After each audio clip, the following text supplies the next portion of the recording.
Good evening, ladies and gentlemen, and welcome to the Chicago Communicator News Media On Point. This evening with HUD, Mr. Dan Hike and Nicole Winston. Now, are there other members to the team that you all need to introduce? Our public affairs officer, Miss Kim McMorris, is also on. All right.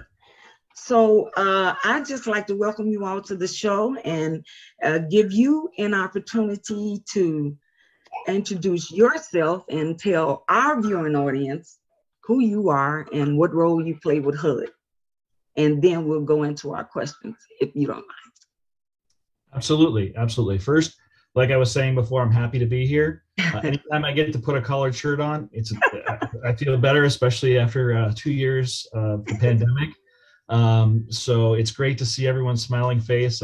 My name is Daniel Hike. I'm with the Detroit field office for the U.S. Department of Housing and Urban Development.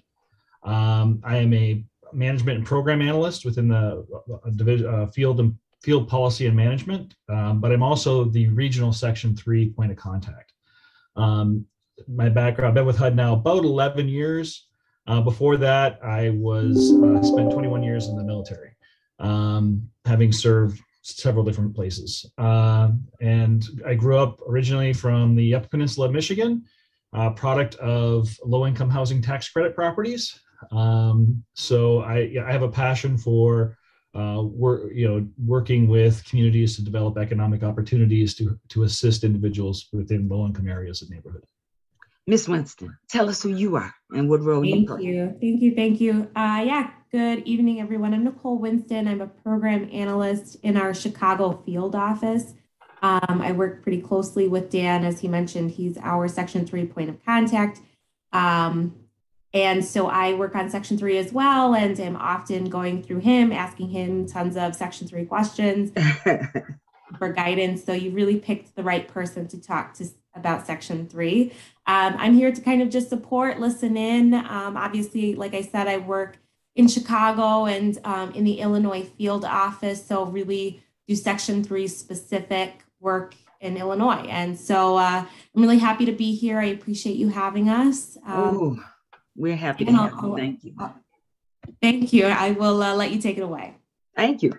So, ladies and gentlemen, we have these experts online, and we invited them to tell us about Section 3. So I sent them some questions, and they are prepared to answer those questions for us. So the first question is, when and why was HUD Section 3 established? And that's a great question. It's always good to start at the beginning, right? It's always good to start at like, okay, where did this come from and why? Yeah. And Section 3 has been around a long time. It was actually part of the Housing and Urban Development Act of 1968. And the actual statute itself is it's less than 2 pages. But if you're really trying to find a way to get to sleep at night, I recommend reading it. But at its core, it's real simple. It's to ensure that employment and other economic opportunities that are generated with certain HUD funding and financial assistance shall, to the greatest extent feasible, be directed to low and very low income individuals, particularly those who are recipients of government assisted housing. So in plain language, what that means is that any jobs, training, or contracts that arise out of HUD funding not only assist that area where that funding is being spent, but also help develop the individuals and provide economic opportunity to those individuals where those projects are being done. So it sat dormant for a long time until about 1995, when what was called the old rule. You may have heard that saying that when we're talking the old rule, and that rule focused on hires and a percentage of contracts. So a certain number of hires or a certain percentage of contracts had to go to low or very low income individuals or companies that hired them. The problem with that is that kind of incentivized temporary hiring and didn't really fulfill the intent of the statute, because what entities would do is they would hire someone temporarily, then they hire them again, and it would count as 2. Okay. So around 2020, there was a new rule that was put into place. You'll hear us call it the new rule that kind of changed how HUD is regulating or implementing Section 3, which is why you're starting to hear about it more often now. And this rule focuses on labor hours worked.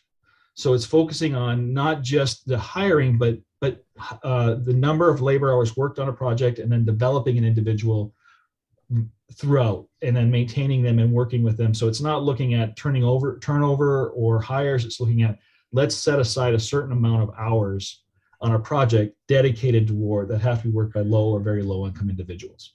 And those are called benchmarks. So benchmarks. Yep. So the current benchmarks, and they're updated every 3 years, but the current benchmarks are 25% of labor hours go to Section 3 workers, which are low or very low income individuals. And 5% go to targeted Section 3 workers. And the targeted Section 3 worker are those workers that live within a mile of that project or live within the housing authority that's doing the contracting. So it's trying to assist and amplify that funding that's going into that community. So that's the intent behind focusing on labor hours. So let's, and just if you indulge me a little bit, let's talk about an example of what that means. So let's say the city of Chicago is doing a water main project utilizing about $250,000 of CDBG. Mm-hmm. By the nature of CDBG, that project is being done in a low or mod income census tract.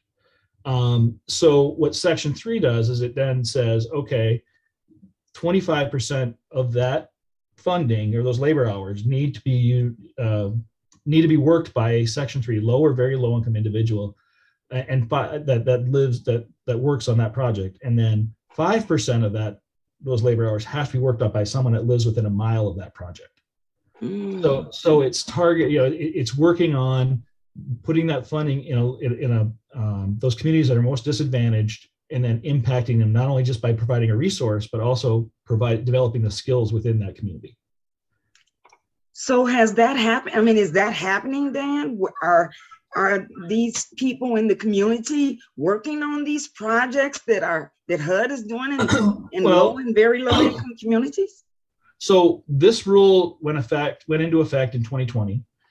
Reporting on it started in July of 2021, and the systems just went online for some of the reporting as of November of last year. So I can talk a little bit about where we are with those numbers. Okay. But realizing this is a new shift for HUD and a new focus, right? So this is something that has been worked on being put into place and implemented over just the less than a year, really, since November. So is it happening? I'd like to see it happen more, and I think this rule will help get there.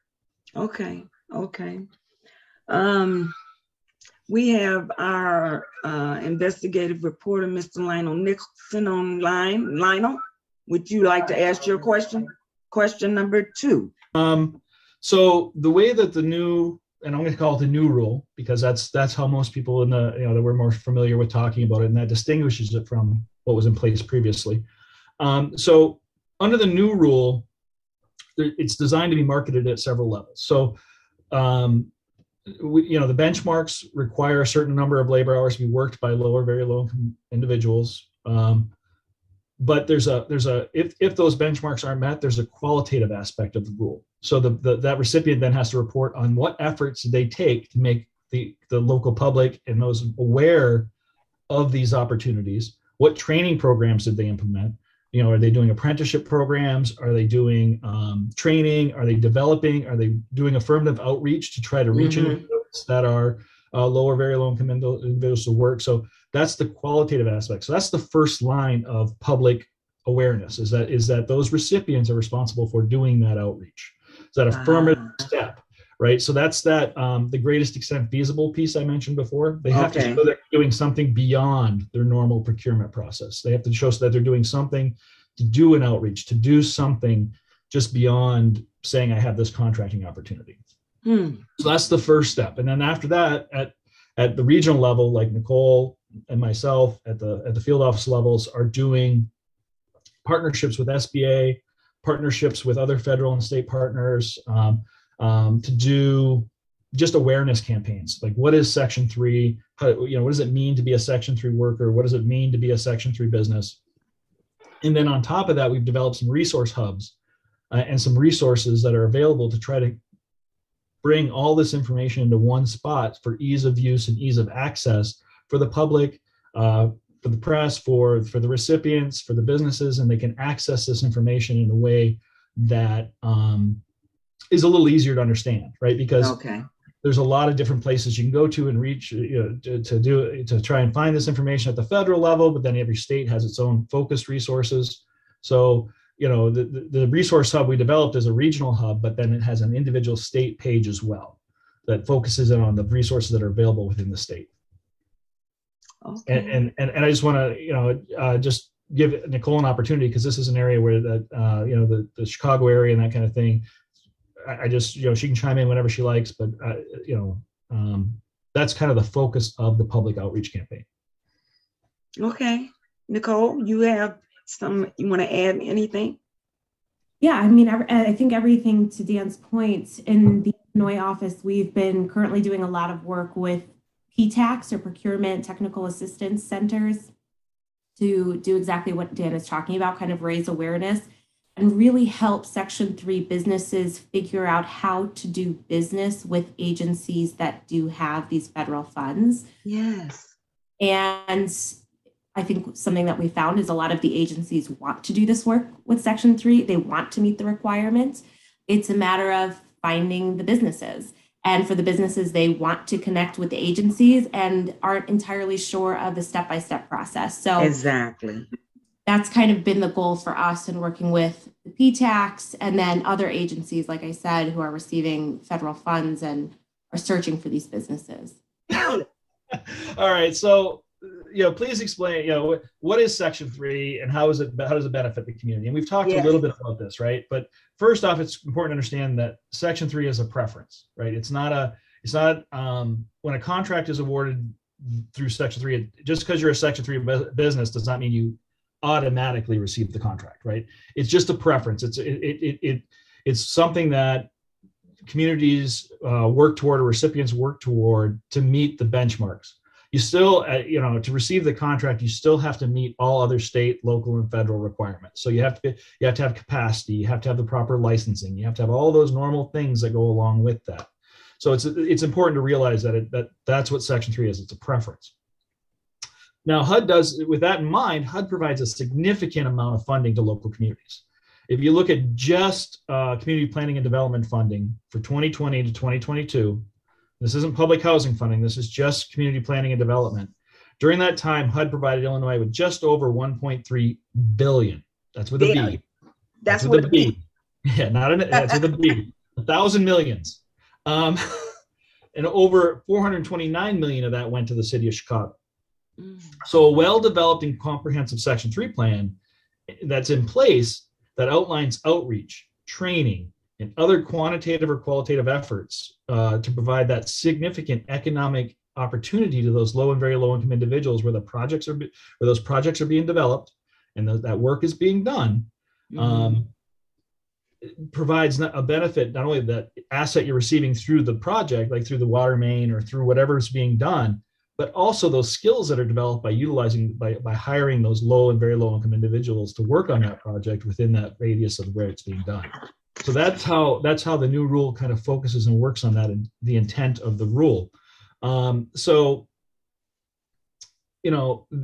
The focus on labor hours worked allows us to do that, and it allows us to work with a community to maintain those skills in the community where that activity is being done.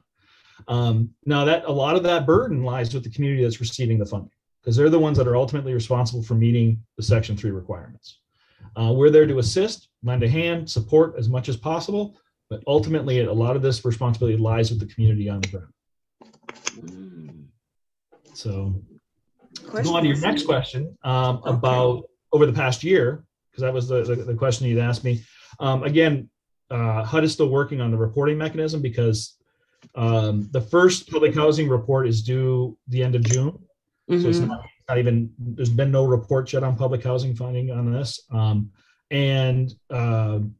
CPD just started reporting as of November in their system. So there's not a lot of reporting there, because again, this is the Midwest, the building season doesn't really start until the summer. So I expect that to pick up.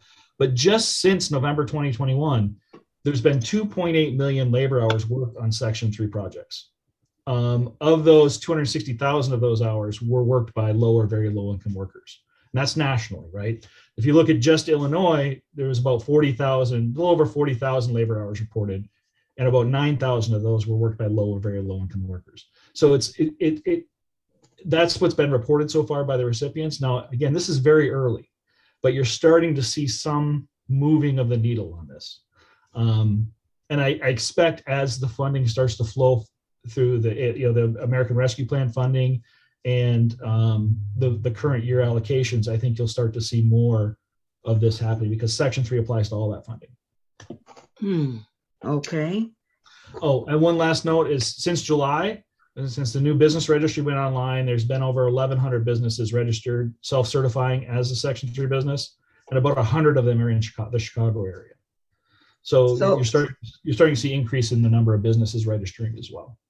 Okay, so that's a testament to Nicole because she did really strong outreach last year. So Nicole, those businesses that are registering, how did you reach them? Through the website? Yeah, so when we had the old rule, we also had the older business registry, and so we had, I want to say over 500. Don't quote me on that, but hundreds of businesses registered on that old registry. And we knew that there was going to be this change with the new rule. So different criteria that Section 3 businesses were going to have to meet. We took an approach where we reached out to a number of businesses on those lists, but we also utilized, 2 or 3 other lists.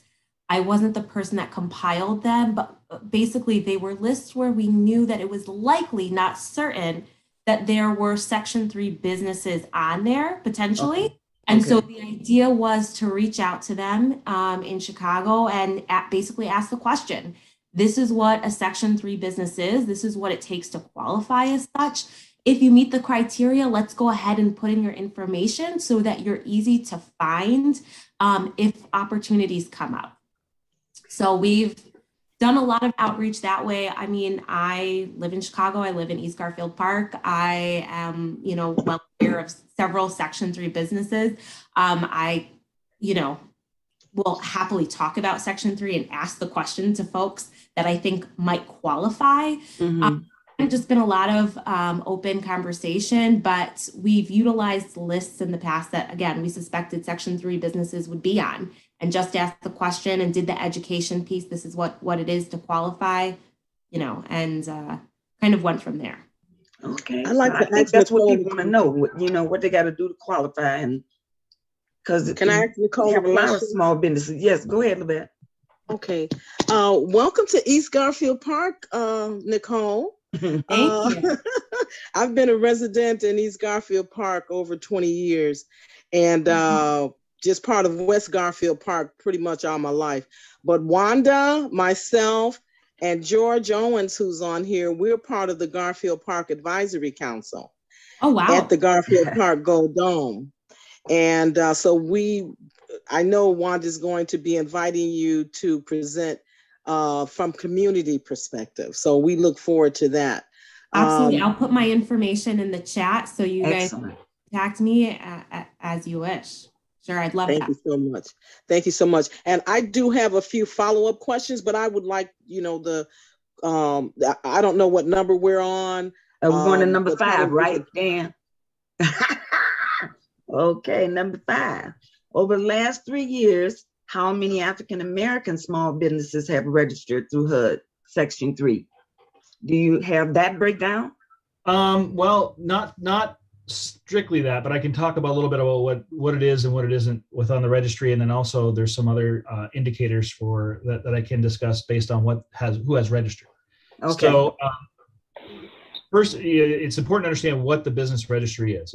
That registry is where businesses go to say, I self-certify that I am a Section 3 business. That you don't actually verify, they're not actually verified as a Section 3 business until they enter into a contract with a Section 3 project or with a Section 3 recipient. So what that allows, the benefit of being on that registry, though, is that those Section 3 residents can do a mass email saying, hey, we have this opportunity. We have this opportunity that's out there for a project or for different funding opportunities, or if it's a housing authority, here's a list of resumes of individuals that are looking for work that would meet a Section 3 worker criteria, so you can maintain your status. So it allows through the opportunity portal to make those connections. So that's what the registry does. But when they go in there and register, they identify different things. They identify, a business will say, are they hiring? They'll identify if there's a small business, 8A business, a minority-owned business, a woman-owned business. Those type of things that are designated in there that can be used for other preferences, or they're veteran-owned, for example. That those things can be identified so that they can be targeted. You can look for specific preferences. Section 3 refers to local, state, and federal rules. So if there's other local preferences out there or those type of things, that's why those indicators are put in there. So what I can say is that nearly 85% of the businesses that have been registered are 8A businesses, which are small businesses owned by individuals who have been socially or economically disadvantaged. They're minority owned, they're woman owned. So the vast majority of the businesses that are in the registry are minority owned or disadvantaged, owned by those who are economically disadvantaged. Okay. Thank you. Yep. Let's see. How many low and very low income residents were hired over the pay? I didn't put a time on here. Trained and employed in communities where HUD is operating. Right. So we no longer track just hires, right? We had mentioned it's labor hours. So I can talk, and I mentioned how many labor hours were worked within the community priorly before, but that's where the benchmarks are looking at. We're looking at the benchmarks, and we're looking at, are they meeting the 25% of labor hours worked or worked by low or very low income workers, and 5% worked by targeted Section 3 workers, which are low or very low income individuals that live in the area. Either you live in the housing authority that's providing the funding or live within a mile radius of where the work's being done. And that's to focus in, like I said, to maintain and develop those communities that are economically disadvantaged. And I mentioned that so let me see, I think I have a number here for direct on-the-job training. So the labor hours that have gone toward projects that include on-the-job training, apprenticeships, there were about 86 projects that have been reported since November, and just about 430,000 labor hours were worked on projects that included some kind of apprenticeship program or some kind of on-the-job training program. Now, again, these numbers are preliminary, but I expect, because these are getting put in, they only had to start reporting for commitments after November. So what you're seeing is you're starting to see this information come in, and as the building season starts, as the construction season starts, I think you'll start seeing more and more of these numbers start to move up. Okay. And as we do our outreach and increase the number of Section 3 businesses out there, I think you'll see a significant increase in these numbers as this rule starts to, as communities start to see and develop their plans. Okay. What's your outreach going to advance to? What else are you going to be doing to do outreach? Well, again, like I mentioned, with the qualitative, as part of the qualitative portion of a recipient's plan, they have to do that affirmative outreach as part of the section. Oh, they have to. Okay. That's the first step. That's always the first step, is the local community, because they know the community better. Like Nicole knows Garfield Park. Am I saying it right? Better than I ever will, right? Okay. And that's just the nature of it. So that first line is always those first level recipients of HUD funding. Okay. And that includes, and you'll see them partner with other programs. They'll partner with family self-sufficiency programs. They'll partner with Jobs Plus programs. They'll partner with other type programs. The other thing that we're looking at that we're doing is we're partnering with the Small Business Association and putting on different sessions to reach out to businesses to increase the number of businesses that are out there, to not only talk about Section 3, but also access to capital, so that they can see what's available out there through the Small Business Association, as well as what benefits does Section 3 bring, not just within the benchmarks, but how do you tie it in with the Work Opportunity Tax Credit, which provides a federal tax credit for businesses that hire individuals that are on SNAP, that are veteran or disabled. So there's a lot of overlap there between the different programs.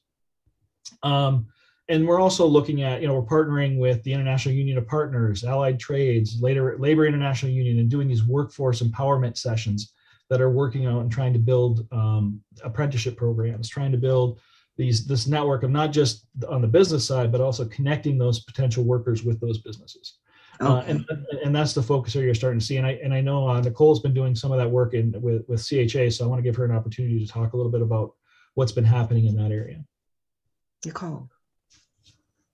Yeah, it's funny. I had kind of talked to Dan in the Illinois field office, just kind of like any field office, right? Our work changes and evolves to meet the needs in the communities and, different communities in Illinois. And Chicago Housing Authority actually happens to be quite self-sufficient when it comes to Section 3.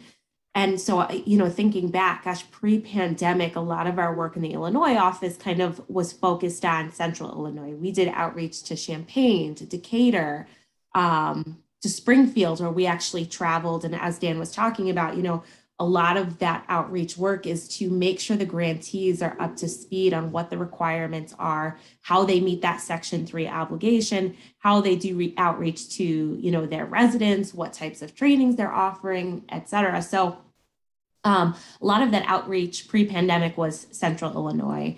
2020, 2021, a lot of it was talking about the new rule, making sure everyone was up to speed on the changes that occurred because of the new rule, making sure that businesses were aware whether or not they met that new criteria for a Section 3 business. But Chicago Housing Authority, which of course, we keep in touch with, but don't have to do a ton of oversight and training because they really kind of have it together. They have their Workforce Opportunity Resource Center. I don't know if any of you have heard about it. It's what they call WORK. They have this work portal. They have this work resource center that essentially the purpose is to provide, resources and tools to their residents, to Section 3 eligible folks and businesses, vendors, even. It's kind of a one-stop shop for, tools and resources. Okay. Have like a training calendar on there where you can see trainings that become available. Last time I checked, it hasn't been updated in a couple of months, but typically they're pretty on top of it. So they have this portal, and as Dan mentioned there, we have our business registry and our opportunity portal that we use as a resource that we talk to our grantees about. It was actually modeled after Chicago Housing Authority's work portal. So it's quite a good resource. My understanding is that it has lots of businesses in it currently. Any job seekers, anyone looking for a job, and any contractors, subcontractors can find opportunities in that portal. So yeah, there's a lot of opportunity through Chicago Housing Authority at this point. And so we haven't had to, provide too much of that because it kind of already exists. Okay.